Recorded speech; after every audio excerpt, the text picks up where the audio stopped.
Terima kasih pemirsa, Anda kembali menyaksikan Kominfo Newsroom. Otoritas Jasa Keuangan menyebut stabilitas sektor jasa keuangan nasional terjaga pada November 2023 didukung oleh permodalan yang kuat dan likuiditas yang memadai. Dengan demikian, sektor jasa keuangan dinilai mampu menghadapi berlanjutnya penurunan pertumbuhan ekonomi dunia dan tingkat ketidakpastian global yang tinggi.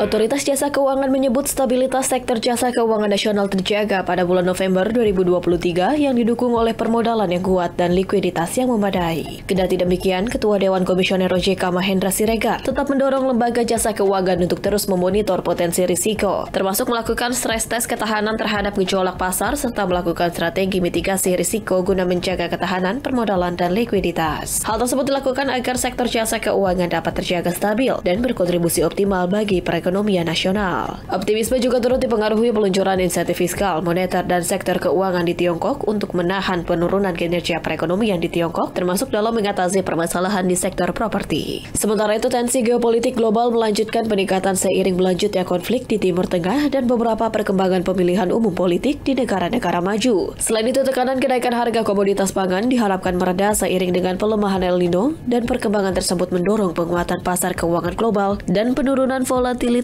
baik di pasar saham, surat utang maupun nilai tukar. Sementara itu, investor non-residen terlihat mulai masuk ke pasar keuangan negara-negara pasar berkembang, termasuk ke Indonesia setelah dalam 3 bulan sebelumnya melakukan pelepasan modal yang cukup signifikan. Terlihat terjaga stabil, ya, yang didukung dengan permodalan yang solid dan juga tingkat modalitas yang baik, ya, dalam menghadapi berbagai risiko ketidakpastian di masa yang akan datang. Sehingga kami optimis bahwa sektor jasa keuangan kita mampu menyerap risiko tadi terkait guncangan-guncangan yang ada di tingkat global. Beralih ke informasi lainnya, pemirsa, Menteri Pemuda dan Olahraga Republik Indonesia Dito Aryo Tejo menyebutkan perputaran uang yang dihasilkan dari Piala Dunia U17 tahun 2023 tembus hingga 305 miliar rupiah. Perputaran uang tersebut mempengaruhi pertumbuhan ekonomi sektoral dan kewilayahan seperti tempat wisata, food and beverage, perdagangan merchandise sepak bola, penginapan, serta UMKM Kria. Menteri Pemuda dan Olahraga Republik Indonesia Dito Aryo Tejo menyebutkan Piala Dunia FIFA U17 tahun 2023 yang telah digelar di Indonesia sukses menghasilkan perputaran uang hingga 305 miliar rupiah terhadap perekonomian secara sektoral maupun kewilayahan. Menpora menjelaskan dari data sekunder sementara berupa RAB dan perhitungan rata-rata pengeluaran penonton, diketahui penyelenggaraan Piala Dunia menghasilkan perputaran uang sebesar 305 miliar rupiah dengan angka pengganda 1,6. Di mana angka pengganda merupakan rasio antara perubahan jumlah uang beredar dan perubahan uang primer, yang juga disebut dengan money base. Perputaran uang tersebut mempengaruhi pertumbuhan ekonomi sektoral dan kewilayahan, seperti tempat wisata, food and beverage, pedagang merchandise sepak bola, penginapan, serta UMKM Kria. Menurut analisis ekonomi, tambahan nilai produksi barang dan jasa di Indonesia yang dihasilkan dari penyelenggaraan Piala Dunia U17 di 4 daerah adalah sebesar 250 miliar rupiah. Dan dapat disimpulkan bahwa penyelenggaraan Piala Dunia U17 berdampak pada perkembangan ekonomi berdasarkan sektor sebesar 0,02%. Diketahui dari penyelenggaraan Piala Dunia menghasilkan perputaran uang sebesar 305 miliar. Dengan angka pengganda sebesar 1,6. Angka pengganda uang atau money multiplier itu merupakan rasio antara perubahan jumlah uang beredar dan perubahan uang primer yang juga disebut monetary base. Sementara itu, perputaran uang mengukur berapa kali satu unit mata uang digunakan untuk membeli barang dan jasa dalam waktu tertentu. Dan konsep perputaran uang menghubungkan besarnya aktivitas ekonomi dengan jumlah uang beredar. Ketiga, perputaran uang tersebut tentunya akan mempengaruhi pertumbuhan ekonomi sektoral dan kewilayahan. Menurut analisis ekonomi berbasis perhitungan IO 2016, tambahan nilai produksi barang dan jasa di Indonesia yang dihasilkan dari penyelenggaraan di U17 di 4 daerah sebesar 250 miliar.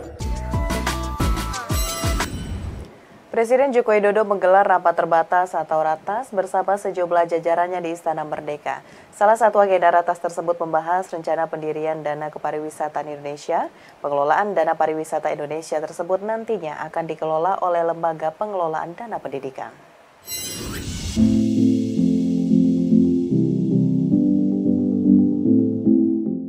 Pemerintah akan segera merealisasikan Dana Pariwisata atau Indonesia Tourism Fund.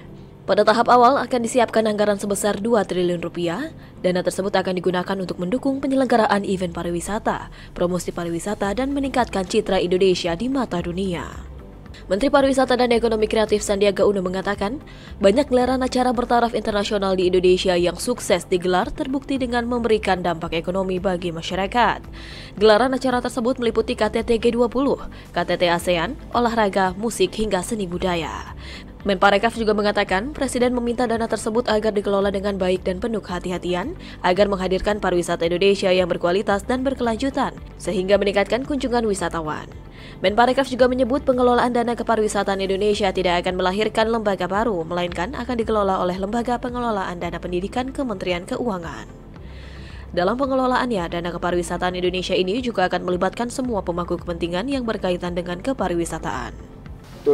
Indonesia Tourism Fund ini akan dikelola oleh LPDP dan seperti dana kebudayaan, dana ini juga akan tentunya melibatkan semua stakeholders berkaitan dengan kepariwisataan. Juga dibicarakan target untuk tahun pertama sekitar 2 triliun rupiah dana yang dikelola dan nanti dari hasilnya ini akan mendukung event-event, baik event nasional, event internasional. Dan kami akan menyusun calendar of event mana yang nanti akan dikurasi secara penuh kehati-hatian untuk diajukan agar bisa ditetapkan oleh pemerintah menjadi event yang akan didukung oleh Indonesia Tourism Fund. Wakil Presiden Ki Haji Ma'ruf Amin membuka rapat koordinasi nasional Badan Wakaf Indonesia di Jakarta. Dalam kesempatan tersebut, Wapres menegaskan bahwa puncak-puncak peradaban umat ditandai oleh praktik wakaf yang hebat, mulai dari sektor pendidikan, kesehatan, dakwah, ekonomi, pertahanan, dan sebagainya.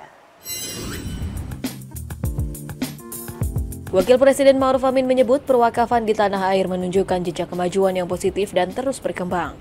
Hal tersebut disampaikan Ma'ruf saat membuka Rapat Koordinasi Nasional Badan Wakaf Indonesia atau Rakornas BWI yang berlangsung pada Senin 4 Desember 2023 di Jakarta. Banyak penerima manfaat program sosial, pendidikan, kesehatan maupun pemberdayaan ekonomi serta UMKM telah merasakan dukungan dan manfaat langsung dari pengelolaan wakaf produktif. Kesadaran berwakaf pun jauh meningkat jika semula hanya dimiliki generasi yang telah berumur lanjut. Kesadaran berwakaf mulai bergeser ke generasi muda, lintas profesi, dan struktur sosial. Hal ini karena munculnya beragam instrumen wakaf produktif. Jika semula wakaf dominan bersifat sosial, seperti dikemukakan oleh Pak Nuh, kini wakaf telah bertransformasi dalam bentuk pengelolaan yang lebih produktif dan mendukung pemberdayaan masyarakat. Dalam kesempatan tersebut, Wapres juga menyampaikan pemangku kepentingan wakaf semakin luas, tidak hanya menjadi bidang tugas Kementerian Agama dan Badan Wakaf Indonesia, namun melibatkan banyak kementerian dan lembaga hingga industri perbankan syariah. Dari sisi pengelola wakaf atau nadzir, kesadaran akan pentingnya profesionalisme, kompetensi, dan tata kelola yang baik terus bertumbuh. Begitupun perhatian terhadap pentingnya pemanfaatan teknologi dalam pengelolaan wakaf meningkat. Terkait hal tersebut, Wapres Ma'ruf Amin menegaskan bahwa proses digitalisasi perwakafan harus terus dikembangkan melalui platform Satu Wakaf Indonesia dan saling terintegrasi sebagai upaya transformasi perwakafan nasional. Wapres berharap platform ini mampu menjadi wahana digital yang semakin mengakselerasi pengembangan wakaf produktif di Indonesia. Bagi para nazir dan pengelola bisnis, perlu didorong aktif untuk berkolaborasi dalam hal pendanaan berbagai implementasi program wakaf produktif. Selain itu, proses digitalisasi perwakafan nasional mesti terus dikembangkan. Platform Satu Wakaf Indonesia yang sudah diluncurkan agar dapat terintegrasi dengan sistem informasi wakaf atau SIWAK Kementerian Agama maupun sistem pada Kementerian ATR BPN dan lembaga terkait lainnya.